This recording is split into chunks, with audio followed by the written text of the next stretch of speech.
வணக்கம் மக்களே, சர்ச்சி மைண்ட்ஸோட learn by டூயிங்கோட 4th எபிசோடுக்கு உங்களை வரவேற்கிறேன். தெரியும், கடைசி எபிசோட் வந்து ரொம்ப நாள் ஆயிடுச்சு, மறந்துட்டேன்.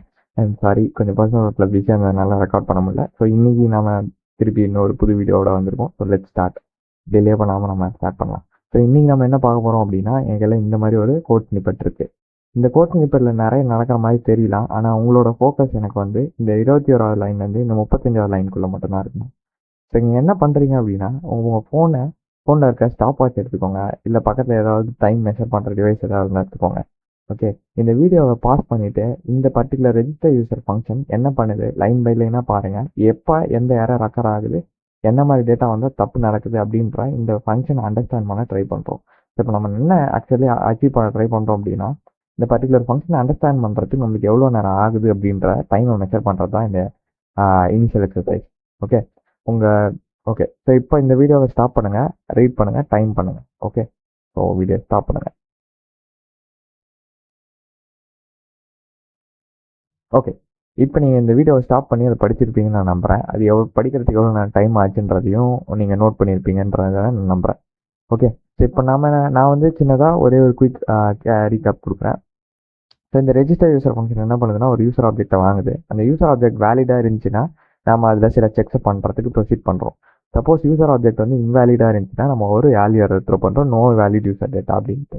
இதே மாதிரி இந்த யூசர் டேட்டா வந்து டேர்ம்ஸ் அண்ட் கண்டிஷன் அக்செப்ட் பண்ணிட்டாரா அப்படின்றத ஒரு பூலியன் வேல்யூவாக வாங்குறேன். ஸோ அது பூலியனில் ட்ரூவாக இருந்துச்சு அப்படின்னா அடுத்த செக்குக்கு ப்ரொசீட் பண்ணுறேன். அப்படி ஒரு டேர்ம்ஸ் அண்ட் கண்டிஷன் அக்செப்ட் பண்ணல அப்படின்னா அக்செப்டிங் டேர்ம்ஸ் இஸ் மேண்டேட்ரி அப்படின்னு ஒரு எரர் த்ரோ பண்ணுறேன். நெக்ஸ்ட்டு அவர் டேர்ம்ஸ் அக்செப்ட் பண்ணதுக்கப்புறம் அவரோட இமெயில் ஐடி வேலிடாக இல்லையான்றதை நம்ம செக் பண்ணுறதுக்கு ஒரு ஃபங்க்ஷன் யூஸ் பண்ணுறோம். இந்த ஃபங்க்ஷனும் ஒரு ட்ரூ ஆர் ஃபால்ஸாக தான் ரிட்டர்ன் பண்ணுவோம். ஸோ இமெயில் ஐடி வேலிடாக இருந்துச்சுன்னா ட்ரூ ரிட்டர்ன் பண்ணும். ஸோ அப்போ அது வந்து நெக்ஸ்ட் செக்குக்கு ப்ரொசீட் ஆகும். சப்போஸ் அது வேலிடான இமெயில் ஐடி இல்லை அப்படின்ற பட்சத்தில் அதை யாராவது த்ரோ பண்ண சொல்லுவோம். அடுத்து இமெயில் ஐடி வேலிடேட் பண்ணதுக்கப்புறம் ஏஜ் வேலிடேட் பண்ணுறோம். ஏஜ் வந்து இந்த இடத்துல நான் வந்து 18 கிரேட்டர் தானாவும் 120 லெஸ்ஸர் தானாவும் இருக்கணுன்ற மாதிரி நான் கோடு எழுதியிருக்கேன்.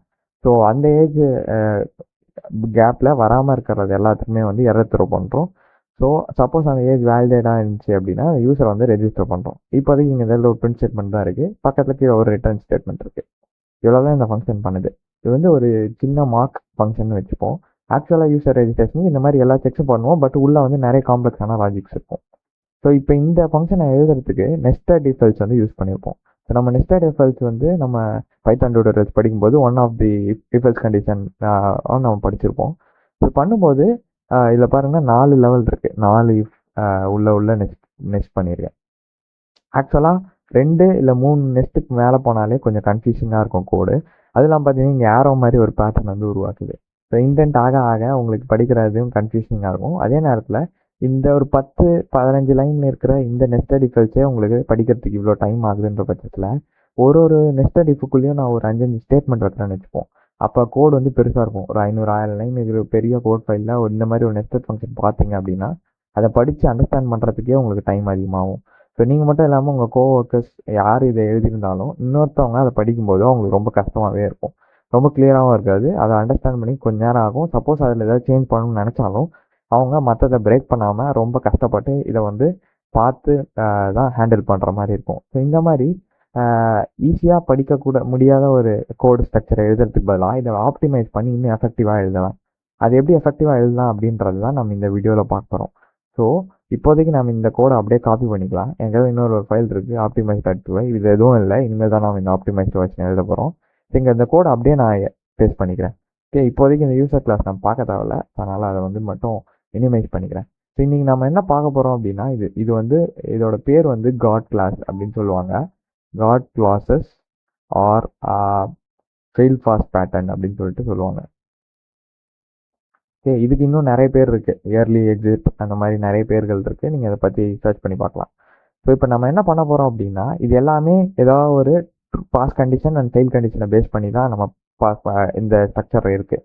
இப்போ நம்ம என்ன பண்ண போகிறோம்னா, காட் கிளாஸஸ்ன்றது எடுத்தோடனே நம்ம எங்கெங்கெல்லாம் தடுக்கணுன்றதை தடுத்து முடிச்சுட்டு பார்த்துடணும். எல்லா வேலிடேஷனையும் ஃபஸ்ட்டே செக் பண்ணிவிட்டு எல்லாத்தையும் தாண்டினதுக்கப்புறம் நமக்கு வந்து ஆன்சர் வந்து நம்மளுக்கு கிடைக்கும்.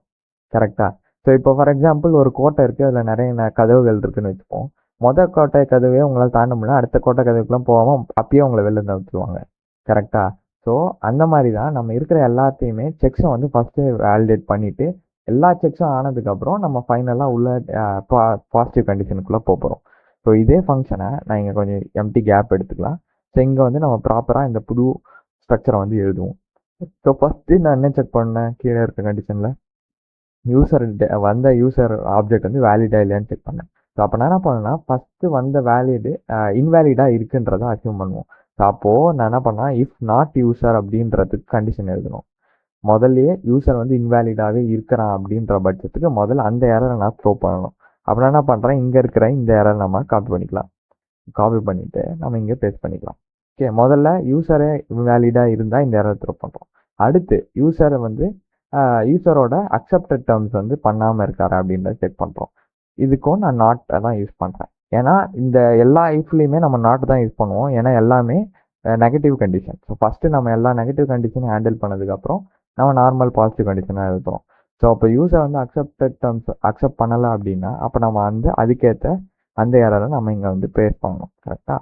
ஸோ இதை பண்ணணும். அடுத்து இஃப் நாட் என்ன, அடுத்து என்னவா தப்பாக இருக்கலாம், இமெயில் ஐடி வேலிடேஷனாக இல்லாமல் இருக்கலாம். ஸோ அப்போது இந்த ஃபங்க்ஷனை இங்கே கால் பண்ணுறோம். கரெக்டாக?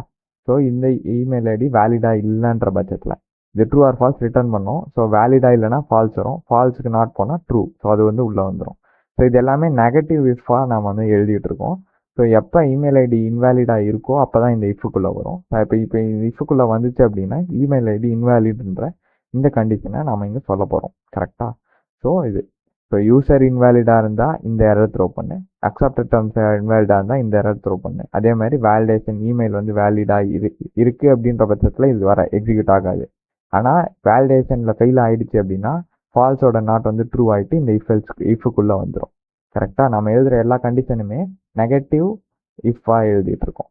ஓகே, அடுத்து நான் செக் பண்ண போகிறது வந்து ஏஜ். ஸோ ஏஜுக்கும் அதே நம்ம தான் பண்ண போகிறோம். நாட் போட்டுட்டு அந்த செக்கை பண்ணுறோம். செக் பண்ணிவிட்டு எரர் இது சப்போஸ் அது ஃபெயில் ஆச்சு அப்படின்னா அதுக்கான எரரை இங்கே பேஸ்ட் பண்ணிக்கலாம். ஓகே, இது எழுதிட்டு எல்லாமே முடிச்சிட்டோம். இந்த எல்லாமே தான் நம்மளோட கரண்ட் செக்ஸு. இந்த எல்லா செக்கையுமே ஆக்சுவலி பாஸ் ஆகிடுச்சுன்னா எந்த எரரையும் த்ரோ பண்ணாமல் இருந்துச்சுனாலே இந்த இடத்துல நம்மளோட ஆக்சுவல் கோர் லாஜிக் வந்து நம்ம எழுதிடலாம். அதுக்கே நீங்கள் இப்போ எல்ஸோ எதுவுமே எழுத தேவையில்ல. ஏன் அப்படின்னா இது வந்து ஃபெயில் ஆகிருந்துச்சு அப்படின்னா இதுக்கு முன்னாடி ஸ்டெப்லேயே ஃபெயில் ஆகி வெளில வந்துட்டுருக்கோம். எரர் எக்ஸிக்யூட் ஆகும்போது பைத்தான் ப்ரோக்ராம் ஸ்டாப் ஆகிடும். கரெக்டாக? அப்போது இதுக்கு நான் தனியாக எல்ஸு இதெல்லாம் பார்த்துட்டு அதே மாதிரி எல்இஃப்லாம் எழுத தேவையில்ல.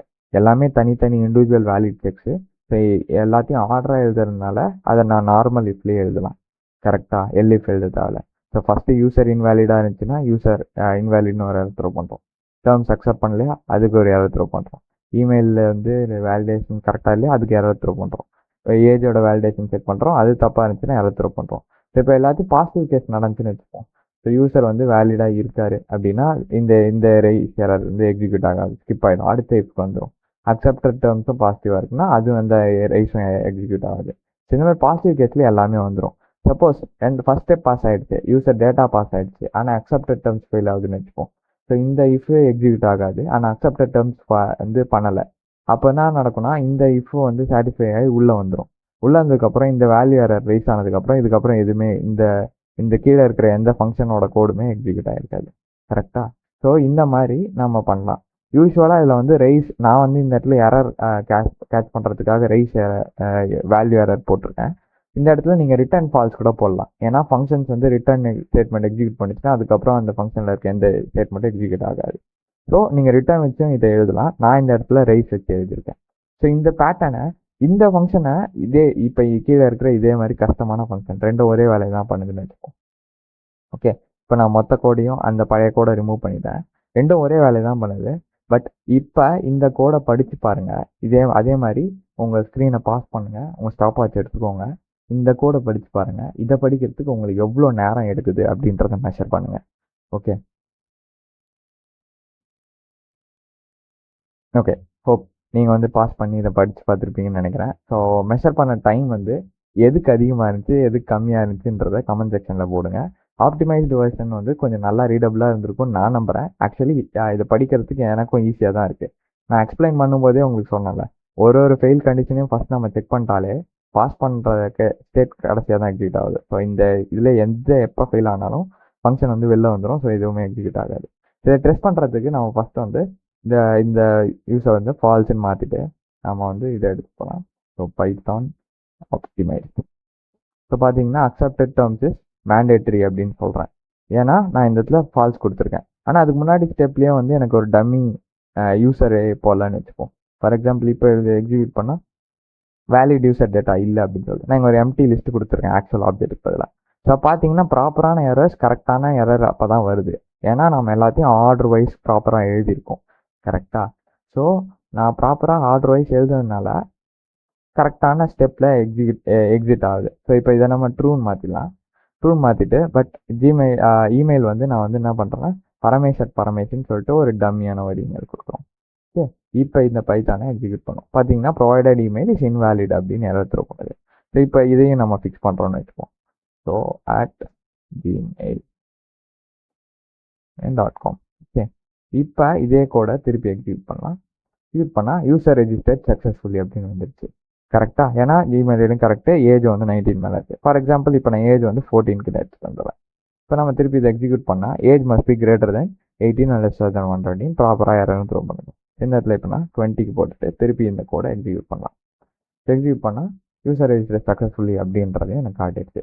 ஸோ இப்போ இந்த கோட் வந்து இந்த கோடை இப்போ யாராவது படிக்கிறாங்க அப்படின்னா ஈஸியாக அவங்க லைன் பை லைன் எந்த எரர் எதுக்கு அப்படின்றத ஈஸியாக ஐடென்டிஃபை பண்ணிப்பாங்க. ஆனால் ப்ரீவியஸ் கோடில் நம்மளுக்கு நெஸ்டட் இஃப்னால எந்த இஃபோடது எது அப்படின்றத நம்ம படிக்கிறதே கொஞ்சம் இனிஷியலாக கஷ்டமாக இருக்கும். படிக்க முடியாதுன்னு இல்லை, பட் படிக்கிறதுக்கு டைம் ஆகுது. ஸோ அதை தான் நம்ம இங்கே ஆக்சுவலி ஆப்டிமைஸ் பண்ணியிருக்கோம். இந்த பேட்டர்ன் பேர் God classes are fail pass pattern. So இதை பற்றி நீங்கள் நெட்லேயும் இன்னும் நிறைய சர்ச் பண்ணி படிச்சுக்கலாம். ஸோ ஹோப்ஃபுல்லி இதுலேருந்து நான் இந்த ஒரு பர்டிகுலர் வீடியோலேருந்து நம்ம புதுசாக வந்து கற்றுருப்போம்னு நினைக்கிறேன். ஸோ அடுத்த ஒரு நல்ல இன்ட்ரெஸ்டிங்கான எபிசோட் வர வரைக்கும் தேங்க்யூ, பை பை ஃப்ரம் சத்தியமன்.